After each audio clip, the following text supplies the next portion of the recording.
Muchísimas gracias a Jorge Iglesias. Vamos ya con nuestra tertulia, Nacho. Cada año, entre un 5 y un 9% de la población sufre la pérdida de un familiar cercano.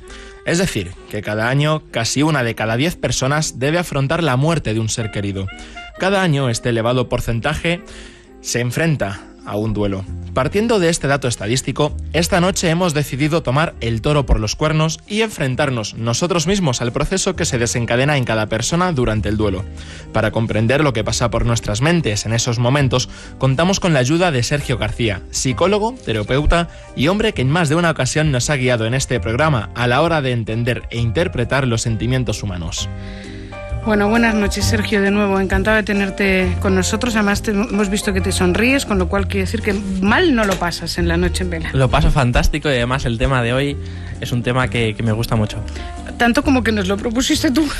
Claro, ¿has visto? Perdona que te diga. Es el primer tema que propongo yo. O sea que, bueno, como cada noche queremos que ustedes, aquellos que a estas horas nos escuchan, participen activamente en nuestra tertulia. Para ello les pedimos que nos cuenten sus experiencias, que compartan con nosotros la forma en que han afrontado sus duelos. Para facilitar esta participación, disponen de un número de teléfono gratuito, el 900-137-137, el correo electrónico lanocheenvela@rtv.es y las redes sociales, ya sea en Facebook o en Twitter, @nocheenvela_rne. Sergio, para comenzar, ¿qué es el duelo? Pues el duelo es un proceso que comienza cuando fallece un ser querido, aunque puede ser aplicado a un ser querido cuando acaba un ideal, cuando acaba de alguna manera un instante, un momento en el cual estábamos muy relacionados con esa idea, con esa persona, con ese ideal. Por lo tanto, tenemos que volver a mirar hacia el mundo y lo tenemos que hacer habiendo perdido algo. Por lo tanto, el darnos cuenta que esa persona amada ya no está con nosotros va a ser lo que produzca también una nueva realidad, y en ese proceso, en ese escrutinio que hacemos atencional hacia lo que nos rodea, pues va a consistir el proceso del duelo, que tendría que ver con haber perdido una persona, un ideal, una idea, y estar de nuevo buscando dónde dirigir nuestra atención. Por lo que veo, el duelo tienes que pasarlo, quiero decir, es bueno pasar ese duelo. Sí, hay que pasarlo. En muchísimos casos, en nuestra sociedad tan rápida que tenemos,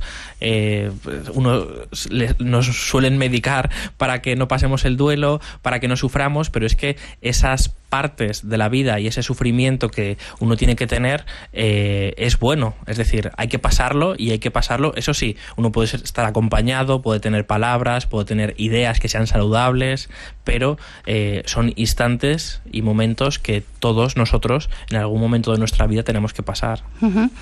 Bueno, estamos, como ven, hablando del duelo. 900-137-137 es nuestro teléfono gratuito. Normalmente asumimos que la pérdida de un ser querido nos produce tristeza, melancolía, sensación de vacío, pero a todos nos afecta por igual, o existen unos grados de duelo. Pues existen grados de duelo y fases. En un primer momento hablaríamos de una fase de negación, que esto quiere decir: esto a mí no me ha pasado, esto a mí no me puede estar pasando. El otro día atendía a una persona y me contaba que estaba en el tanatorio, y cada vez que venían personas, familiares, a darle el pésame, que lloraba mucho, y tenía que ver con la relación que esas personas tenían con el fallecido. Claro. Y me decía esa persona: mira, ha estado muy grave mi familiar, y yo he soñado muchísimas veces que se moría, pero en el sueño yo solamente tenía un sentimiento y veía ese instante en el cual el fallecido estaba en el ataúd. Pero claro, cuando yo veía que me venían a dar el pésame y eran personas que mi familiar quería tanto, me daba cuenta que era verdad, que no estaba soñando, que esta vez era verdad, y por lo tanto su grado de sufrimiento tenía que ver con esa negación. Esto no me está pasando a mí, pero cada vez que vienen a darme un beso me doy cuenta que es una verdad. Has hablado de llorar. hay personas que no lloran. Tú dices, esta persona cuando venía alguien lloraba. Hay personas que no lloran y incluso después hasta hay gente que les critica eso, que parece que es que no lo sienten.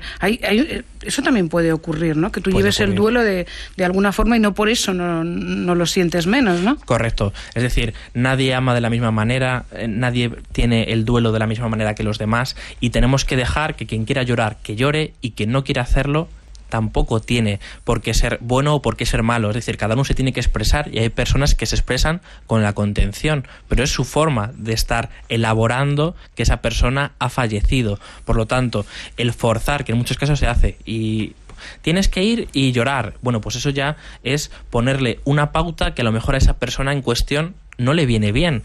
Hay que, eso sí, estar cercanos y permitir, facilitar que haya sentimientos, que haya palabra, que haya expresión, pero cada uno expresa de una forma diferente. No sé si os ha pasado en vuestra familia, pero siempre hay alguien que no sé por qué es más fuerte que el resto, que le ves que no, sí, que parece que no lo siente, y sin embargo cuando ha pasado un mes, 2 meses, tiempo, resulta que esa persona o se pone enferma o tiene... Enferma digo de pasar yo qué sé, pues o un cólico o algo muy, muy... Yo creo que marca perfectamente toda esa contención que ha tenido, ¿verdad? Claro, después, es decir, hay una frase popular que es: la procesión va por dentro. Pues en ocasiones aquellas personas que están continuamente conteniendo y realmente lo que quieren es también volcar y tener un espacio para poder decir, y no lo están teniendo, después van a somatizar. Hay gente que hace así, se echa se arremanga y parece que dice un momento tal, pasa nada. Y mueven y hacen y tal, y dices, Dios, ¿cómo puede estar? Parece como que no lo siente, efectivamente. Con esa sangre fría, ¿verdad? En el momento. Claro, lo que pasa que somos humanos, y somos humanos de grupo. ¿Esto qué quiere decir? Que cada uno va a tener un rol y un papel diferente, y hay momentos en los que uno tiene que actuar, y cuando fallece un familiar querido, y a veces suceden en situaciones pues muy muy difíciles, alguien tiene que tomar las riendas, hacer en ese momento todo el ritual fúnebre, todo el ritual que tiene que ver con atender al público. Pero claro, a ver quién es ese hay que, no siempre, no sé, gracias a Dios aparece la persona, porque dice, no, hay que, pero a ver quién lo hace. Sí. ¿No? Es complicado. De repente se genera aquella persona que lo hace, aquella persona que puede estar más en la retaguardia, y ahí se va construyendo un poco quién son los fuertes y quién son los menos fuertes, pero claro, eso sucede para el momento del tanatorio, para el momento del entierro, pero claro, eso no va a mantenerse así. Es decir, en los días futuros todo eso va a ir cambiando y va a ir girando. Tú estás hablando además de cuando fallece alguien, pero está también, yo me acuerdo cuando mi hermana se fue a México, que estábamos súper unidas, te estoy hablando ya hace 20 y tantos años, y todo el mundo iba a mi hermana, ¿no? Decía, pobrecita, no. Y a mí me decían, no, tú eres más fuerte. Tú no, como mi hermana era la que echaba la lagrimita, y yo lo estaba pasando súper mal, pero no estabas manifestándolo porque no querías hacer un dramón, pero sí que es verdad que a ti te encasillan y dicen, no, ella lo está pasando peor, tú eres más fuerte. Y encasillamos a alguien en eso, en que es más fuerte, y se le va todo a esa persona. No, por el hecho de no llorar no quiere decir que no lo pases mal. Nos dejamos mucho, nos guiamos mucho por la vista, por lo que vemos, por lo manifiesto. Yeah. Y el que llora no siempre es el débil, y al contrario. Es decir, que cada uno... Hablando de eso, en muchas tertulias ahora, no sé si tertulias, pero cuando ocurre, por ejemplo, lo de la niña esta que supuestamente han asesinado a sus padres. Asunta. Sí, conozco el caso. Siempre hay alguien... en programas de mañana, de tarde y de a todas horas, porque hay a todas horas, siempre hay alguien que dice, mira el gesto que estaba haciendo, no siente nada, mira cómo coge el cigarro. Yo alucino cómo se puede hacer ese análisis solamente con una foto y saber si es malo o es bueno o es regular. Claro, hay que hacer un análisis más profundo. Sí que es cierto que te pueden traer frases que han dicho los padres y que... Pero siempre fuera... pero claro, tiene que estar en un contexto. Sí, es decir, todo eso hay que contextualizarlo, porque si no es imposible poder decir algo de la complejidad que tiene un asunto de estas características. ¿Siempre somos conscientes de que algo nos está afectando, o a veces nos negamos a afrontar esa realidad, Sergio? Pues en general hace daño. uno enfrentarse a esa realidad. También sucede que uno ha pasado a otra etapa de su vida, cuando comienzan a ver que hay familiares que fallecen, cuando comenzamos a tener ese sufrimiento, también en nosotros algo cambió. Es decir, cuando se nos va el familiar, no siempre lloramos porque se va el familiar, sino que se va algo de nosotros con ese familiar. Por lo que tú pierdes, casi comillas, egoísta, ¿no? Correcto. Estamos llorando por esa parte nuestra que ya se acabó, ya no seremos más los mismos porque esa persona ya no nos acompaña. Por lo tanto, tiene que ver con esa cuestión que también es interna y es hacia uno mismo. Uh-huh. Y estamos hablando, decimos, de personas que fallecen, pero ese duelo, tú lo decías, de perder también a alguien en una relación, ¿no? Sí. Cuando uno pierde una relación, tanto sea familiar como con tu pareja, estás en duelo. Por eso comentábamos que estamos en duelo perenne, en duelo continuo, porque siempre estamos perdiendo y ganando cosas. Y de alguna manera es estabilizar todo eso. Y no sé si eso se puede cuantificar. ¿Hay un tiempo que máximo o mínimo que tiene que durar ese duelo? Pues cuando estamos hablando de personas queridas, puede durar entre 2 semanas, 6 meses, 1 año.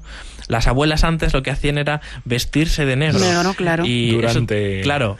Entonces, el luto de ellas era de alguna forma el que marcaba. El duelo, el que marcaba, que ya había acabado esa forma de estar pensando en el familiar, y a partir de entonces ya podían pero tener... aunque se te hubiera pasado antes, había que estar 1 año y a lo mejor ya no tenía ni duelo ni nada. Claro, porque estaba mal visto por los demás. Claro, o sea, yo hablo de duelo de verdad, Ajá. porque ese es el duelo de cara a los demás. A la vieja el visillo, para que no la critique, ¿no? Claro, ¿no? Sí, eso también está, a ver qué va a hacer, a ver qué no va a hacer. Incluso hay muchísimos pacientes que llegan y que reconocen y dicen: me siento mal por sentirme bien, porque en este momento ha pasado y ya estoy mejor. Sin embargo, como que parece que ha fallecido mi marido y tendría que estar continuamente pensando y tendría que estar en perpetuo sufrimiento, y no, mi marido tuvo una enfermedad muy grave, muy dura, yo estuve acompañándole y mira, ha sido un alivio, y me siento mal por decir ha sido un alivio, pero así es. Entonces son cuestiones que se reconocen a los especialistas, pero que luego cara a la galería, pues... Pero qué pena que dependamos tanto de la galería, ¿no? Eso supongo que a ti, como psicólogo, te llegará mucha gente y te costará, ¿no? El que lo entiendan. Claro, sobre todo porque la galería también es una parte de mí. Es decir, lo que más me hace daño es que esa galería existe, pero además yo la tengo interna. Es decir, cuando estoy diciendo qué piensan los demás, es que hay una parte de mí que piensa eso. Cuando puedo, de alguna forma, desrealizar o poder poner a raya, ¿no?, esa galería interna, consigo ser feliz. ¿Y qué pasa cuando, no sé si existen, igual sí, casos en los que no existe duelo? ¿Eso es positivo? Puede haber casos en los que el duelo sea muy corto, y puede haber casos en los que uno de repente hayan pasado un tiempo y se levante, mire la foto de su papá y entonces comienza un sollozo, comienza a sollozar, y a partir de esa fotografía que vi en ese momento comienzo mi duelo. Es decir, que no somos personas retroactivas. ¿Esto qué quiere decir? Y que nos dejamos llevar mucho por lo simbólico, por la palabra, y que sucede un acto y entonces es cuando me doy cuenta que perdí a mi padre, perdí a mi madre. Es decir, no solamente sucede, como os he dicho, que uno escruta el mundo y ahí se está dando cuenta que falleció su familiar, sino que en ocasiones puedo seguir con mi vida diaria, pero de repente hay un evento que puede ser que se me ha muerto el perro. Fijaros qué tontería, lo que pasa que muerte... Perdona, ¿qué tontería qué? Claro, por eso, que uno puede pensar, fijaos que de repente uno comienza a llorar, a tener un duelo muy muy fuerte y a entrar en una serie de cuestiones que cuando yo escucho digo, no solamente es el perro, aquí hay algo más detrás de esta muerte tan aparatosa. Y entonces sucede, ¿no?, que ha habido una relación entre esa mascota, por ejemplo, y lo que sucedió hace 1 año, hace 2 años. Es decir, que va a ser siempre desde detrás hacia delante que podamos ver qué es lo que le está sucediendo a uno. Que no es todo tan sencillo no es mecánico, de decir, y ahora sucede esto, así, A, B y C. El ser humano... El recuerdo juega un papel súper importante, ¿no? A la hora por supuesto, del duelo. y las palabras y el simbolismo. Por eso, cuando hay algo que me genera esas inquietudes, tengo que estar pensando que quizás estoy elaborando un duelo en ese momento que ha sido postergado, que no ha salido, que no ha aparecido, porque siempre nos sucede que es en la segunda vez. La primera en ocasiones no me doy cuenta, es cuando hay segunda vez, cuando hay simbolismo, cuando hay palabra, cuando hay algo que me recuerda, es cuando realmente proceso. Llegar incluso a ser consciente de lo que hablábamos antes. Teníamos oyentes que nos han dejado mensajes en el Facebook, Álvaro. En el Facebook han participado, por ejemplo, tenemos el caso de oyentes, que es, por ejemplo, Juan Diego Lozano, que destaca diciendo que, bueno, pues murió su hermano y no ha hecho duelo porque se niega. Y dice, quiero sentirle aún como si estuviese aquí, quiero enrabietarme por no tenerle, quiero llorar de melancolía y quiero sentir el sufrimiento por saber que no fui un buen hermano con él. Que no fui un buen hermano con él. Eso es. Ajá. Claro, es un caso totalmente cierto porque os cuento, en ocasiones está en permanente duelo. Dice que no quiere hacer el duelo, pero está en permanente duelo. Claro. Lo que pasa que cuando uno acaba el duelo es como si pasase a otra fase. Y en ocasiones hay personas que mantienen el duelo por seguir cerca del familiar. Es decir, cuando estoy recordando... Yo creo que lo ha explicado súper bien, ¿eh? O sea, lo ha dicho bien claro. No quiere renunciar a eso por el problema que ha tenido con su hermano. Igual ha sido bueno, Juan. Tampoco... No sé lo que recordará él, pero correcto, es muy gráfico. Se está machacando. Es una frase muy gráfica y ese machaque no va a venir bien. Tenemos que evaluar qué es lo bueno y qué es lo malo, porque muchas veces uno piensa que la realidad ha sido de una forma y después es de otra. Yo le diría que consultase, ya que de duelos podemos pasar a depresión, y la depresión es cuando ahora hablaremos, cuando un duelo permanece y se hace crónico. También destaca, por ejemplo, el comentario de Marian García Romo. Dice, se agradece mucho la compañía de familiares y amigos, pero creo que deben respetar el duelo y no forzarte a animarte antes del tiempo que necesites para elaborar el dolor. Después asume la pérdida, pero cada persona tiene sus tiempos. Esto suele suceder, es decir, hay alguien en ese momento que toma las riendas y entonces... O bien, tú lo que tienes que hacer... Sí, siempre hay alguien de esos, que dice, tú lo que tienes que hacer es esto y aquello, y entonces de repente te pautan toda tu vida y te dicen que tienes que salir, que tienes que reír, que tienes que expresarte, y a veces puede ser pues un poquito precipitado lo que te están diciendo, ¿no? Lo único que yo lo que les diría es que interpreten como una señal de cariño. Es decir, esa persona que está tomando las riendas te quiere, ¿no? Es afecto. Lo que pasa es que es un afecto que lo demuestra de esa manera. Entonces tampoco hace falta hacer las cosas, ¿no? Contestar mal, sino simplemente el poder escuchar y luego hacer poder pensarlo de esa manera. Lo que quieras. Claro. Bueno, están escuchando la tertulia de la Noche en Vela en Radio Nacional de España. Hoy hablamos del duelo y la depresión con el psicólogo Sergio García. Queremos hacerlo también con ustedes. Ya saben, a través del teléfono gratuito 900-137-137, en el correo electrónico lanocheenvela@rtv.es, en el Facebook y en el Twitter @nocheenvelarne. Tenemos a Manuela de Palma de Mallorca. Manuela, buenas noches. Mira, señorita, yo tuve un hijo que salió a trabajar, a montar una piscina acá a la Rayada en Palma de Mallorca, y pilló el camino y me dijo, mamá, había nacido el día 5 mi nieto, y el día 10 mi hijo se fue al otro lado, ¿sabe usted? Vaya. Y entonces me dijo, mamá, siéntame el niño en el juzgado, y así yo trabajaré estos días. Y luego venía, y allí en Villafranca de Palma de Mallorca le salió un camión y fue a darse con el tronco de un algarrobero por esquiarlo. Y sabe usted que tenía 27 años. Caray. Joven, guapísimo, parecía un artista de cine. Y luego estuvo 3 o 4 días allí metido en la cosa esa que lo pone. Y luego a los 15, el día 14 lo enterraron, que era su cumpleaños, el día 14 de mayo. ¿Sabe usted?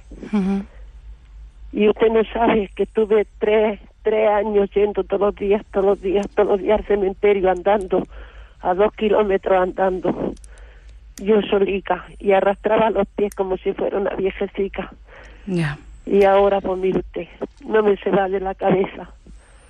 Y ahora, pues mire usted, yo tengo para contar una novela, si quisiera, ni bien grande, porque mi padre fue a la guerra, no vino, fue desaparecido, y de la pedanía de Úbeda, de Jaén, tuvimos que salir por Granada, por Málaga, por Almería, hasta que mi madre nos metió en un hogar y ella se puso a servir.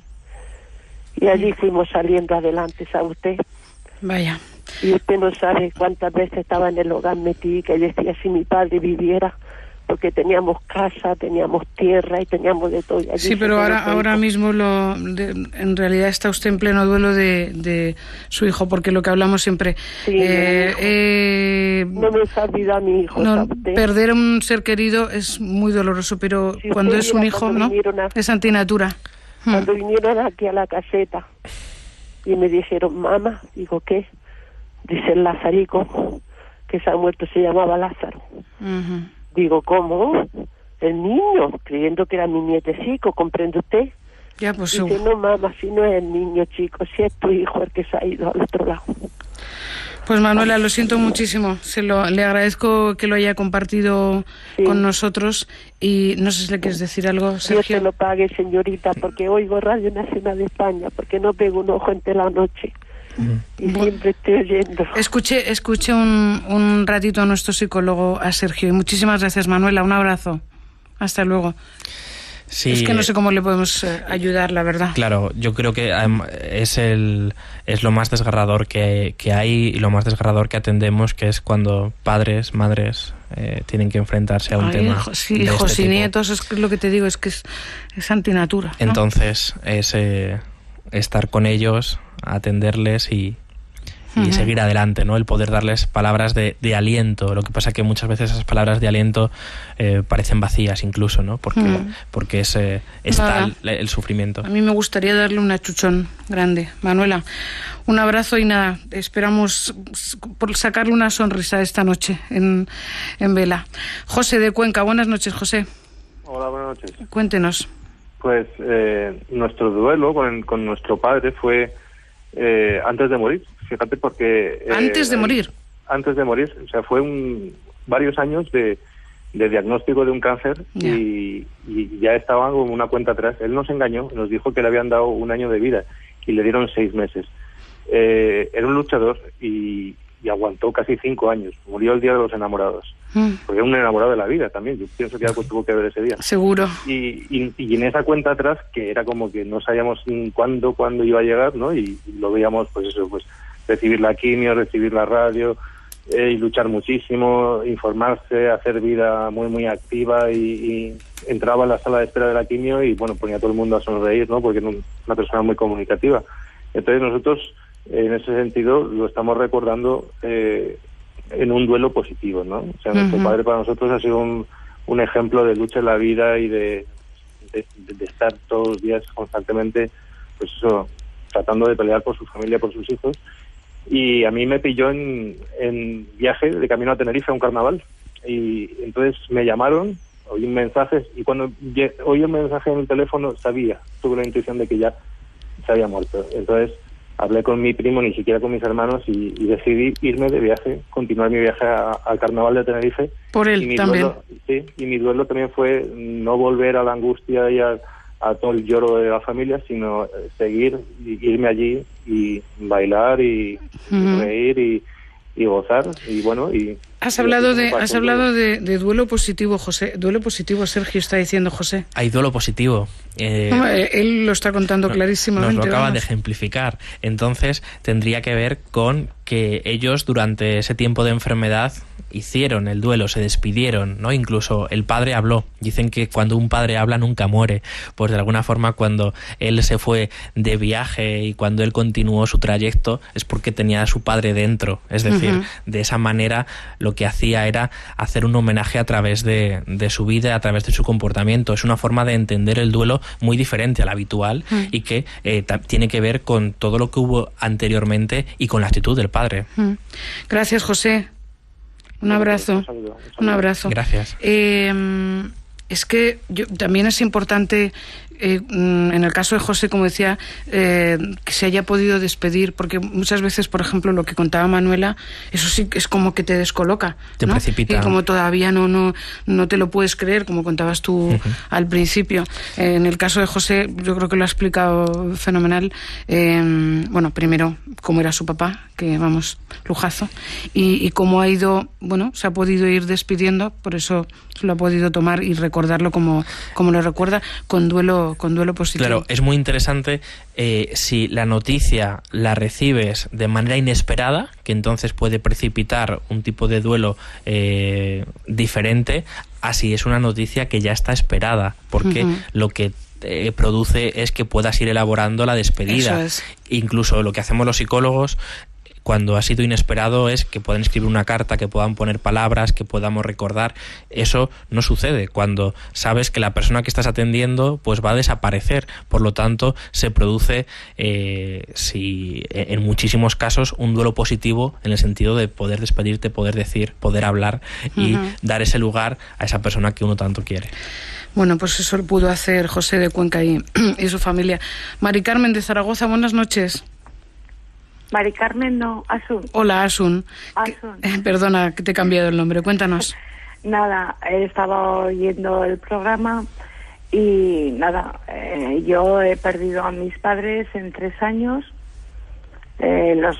por el mismo síntoma, un derrame cerebral. Vaya. Mi padre fue fulminante y mi madre fueron 4 días. En el intervalo de 3 años. Caray. Sí, entonces estaba oyendo a Sergio y lo del duelo hay que llevarlo porque pierdes a tus padres, pero hay que llevarlo. Sí. O sea, hay que soportarlo.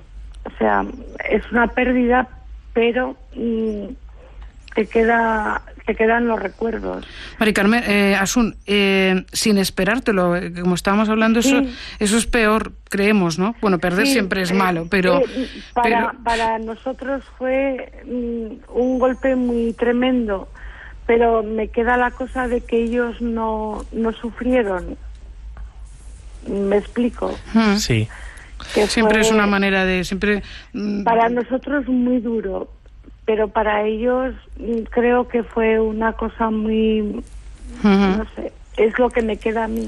Claro, es muy interesante eso que dices, ¿no? Es decir, que no hubo sufrimiento, que... Exactamente. Es muy duro para el que queda.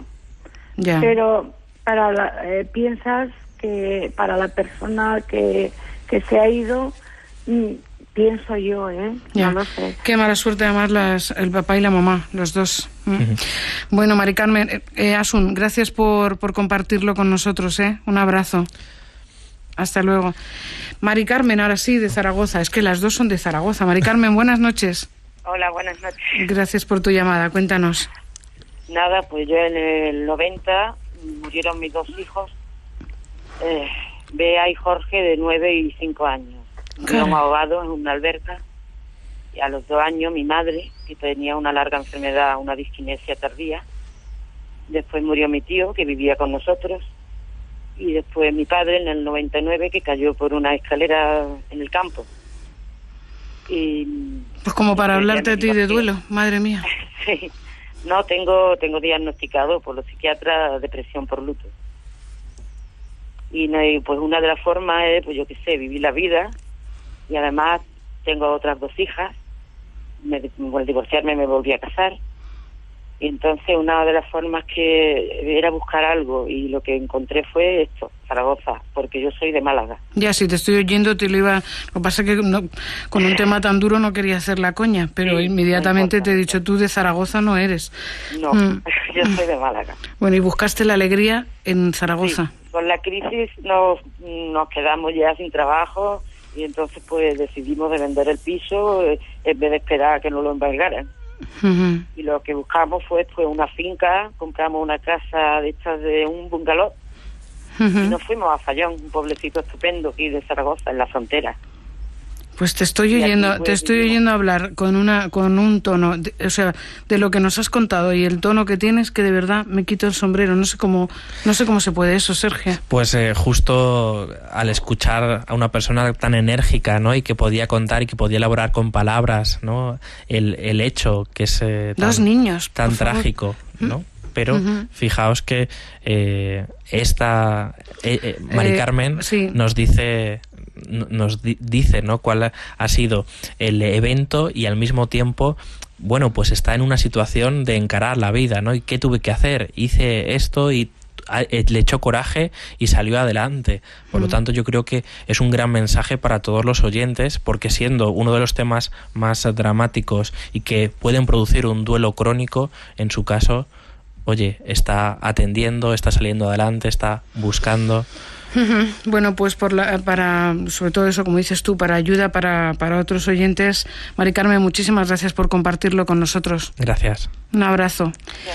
Hasta luego, adiós. Pilar, dime. Estaba pensando en las frases de consuelo que todos tenemos que producir en un momento de este tipo. Es decir, que en muchísimos casos producimos, pues, es que era muy mayor, es que tenía 90 años, ya había hecho toda su vida, ya era abuelo, ya había sido... Digo, que a veces son frases que cada uno de nosotros tiene que producir las suyas, porque eso lo que nos puede hacer es... de alguna manera enfrentarnos, ¿no? Pueden ser saludables, pero esas frases de consuelo no sirven para todos. Eso te iba a decir. Es decir, y que incluso... no, es que ya era muy mayor tu padre y puede que claro, le conteste una burrada. Porque no tiene que ser para decírtelo, porque a la persona que uno quiere nunca es mayor. Claro. Es decir, lo que pasa que... Y no sufrió, ya, bueno. Sí, eso lo dice usted. Es decir, eso es agresivo si esa frase de consuelo la lanzo contra el otro, y que es muy frecuente. Es decir, es frecuente que le digan, no, es que era muy mayor. No, eso vale si lo dice la persona que está sufriendo el duelo. Es decir, y no sufrió, vale si lo estoy diciendo yo que estoy sufriendo el duelo.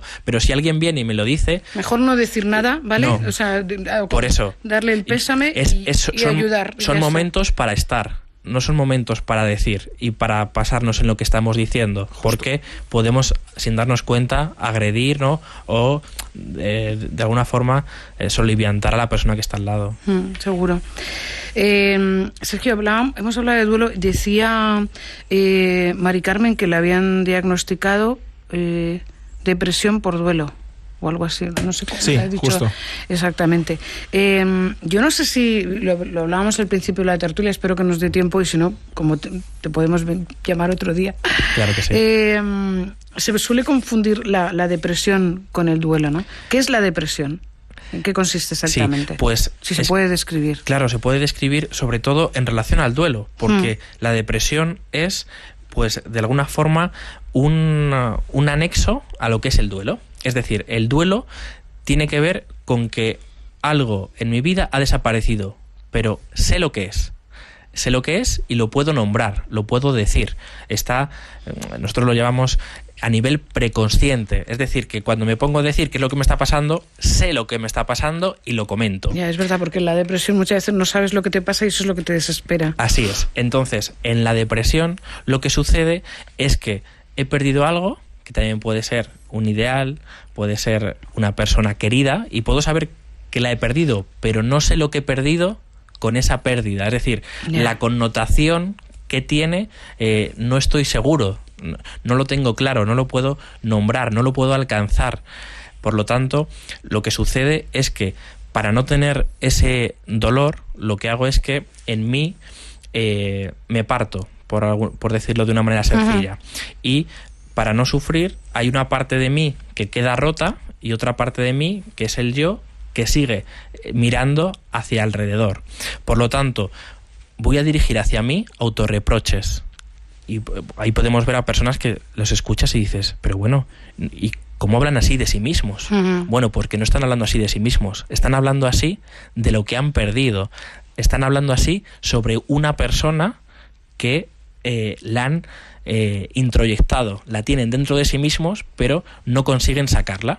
Esto, por ejemplo, lo decimos mucho con los suicidas. Cuando alguien viene cuando hay un suicidio suele ser el final de una depresión. Entonces, la frase que decimos los psicólogos cuando estamos atendiendo un dispositivo telefónico es ¿a quién quieres matar?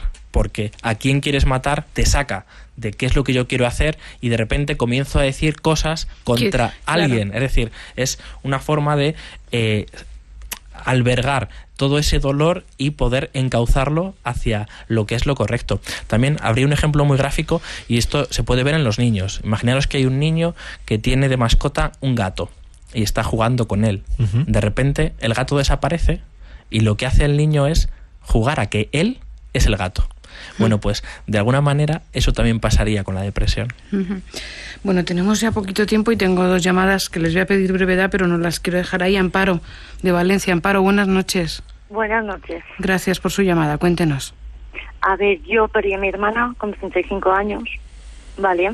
Mi hermana estaba enferma desde que nació y mi madre nos preparó para eso, porque un día pasaría y ya está. Entonces, lo que decían, el duelo lo llevas por dentro. Yo soy la fuerte de la familia, que decíais vosotros, siempre hay alguna que es la fuerte, la que no llora. Sí. La que aguanta, la que dice, no pasa nada, vamos a estar. Y soy la pequeña.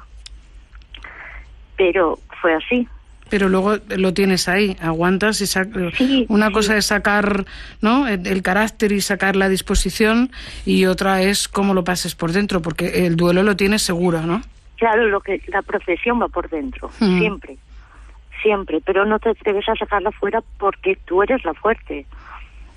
Entonces te lo guardas. Yo no sé si eso es bueno. Cuando uno piensa que está guardando, no. Es decir, cuando todo eso sirve para que yo no comente, para que yo no diga, porque como soy la fuerte no puedo molestar a nadie, no. Es decir, tiene que haber un momento en el que uno también es persona y necesite su lugar para poder decir y también para poder no maldecir, para poder excitarse, para poder decir esto no puede ser. Digo, no sé si justo en el momento que sucedió, pero si uno piensa que está guardando, es que algo pasó. Claro.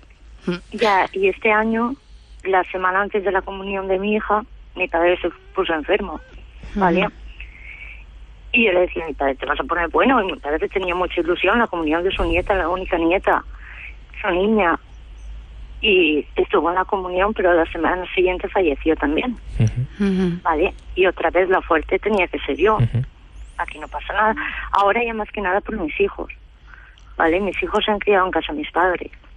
Mi hijo, el mayor, cuando se lo dijimos, yo quiero que él se exprese y él no lo hace, ¿vale? No sé él cómo lo está pasando. Él no dice nada. Igual ahí Sergio sí que tendría que ayudarle a alguien, ¿no? Un psicólogo o alguien para que a él y un poco a ti a lo mejor que lo pudieras contar, ¿no? Porque dices, otra vez toca ser la fuerte, pero como te dice Sergio, si lo estás, eres tan consciente de que lo estás guardando, eso en algún momento explota, ¿no? Sería interesante que acudieseis los dos, que un día le dijeses a tu hijo, vamos a ver a un psicólogo y vamos a hablar de estos temas. A ver, a mí me pasó esto y a ti te está pasando esto, y que el psicólogo sea el que os diga, pues mira, la semana que viene volvéis a venir los dos juntos, o vienes tú o viene tu hijo, pero quizás no con todo ese dolor y a sabiendas que puede producir un dolor mayor si no se toman las medidas adecuadas, pues no está de más que habléis con un especialista, porque para eso estamos. Amparo, un abrazo, muchísimas gracias. Teníamos algún correo, es que tengo poco tiempo. Sí, José desde Barcelona nos escribe que, bueno, pues falleció su hermano y nos comenta que la mujer de él fue arropada en un principio, pero luego olvidada, y especifica en el sentido de evitar que se mencione la muerte de él, apartando el tema. ¿A qué se atribuye esta actitud de olvido, de querer olvidar el tema? Pero olvidar, ¿qué fue lo que olvidaron? Todo el tema relacionado con la muerte de él. No mencionarlo, eso ¿no? es. No hablar de... Eso es, obviar el tema. Bueno, se puede ver de dos maneras. Es decir, aquello que no se habla parece que no ha sucedido. Entonces, hay personas que lo que hacen es decir, de este tema no hablo y parece que no ha pasado.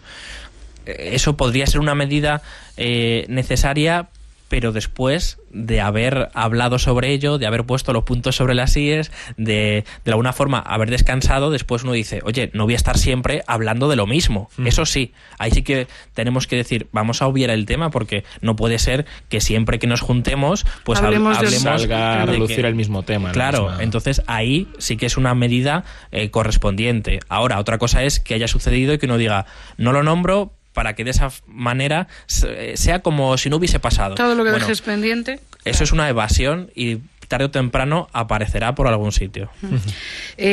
Paco, de Córdoba. Buenas noches, Paco.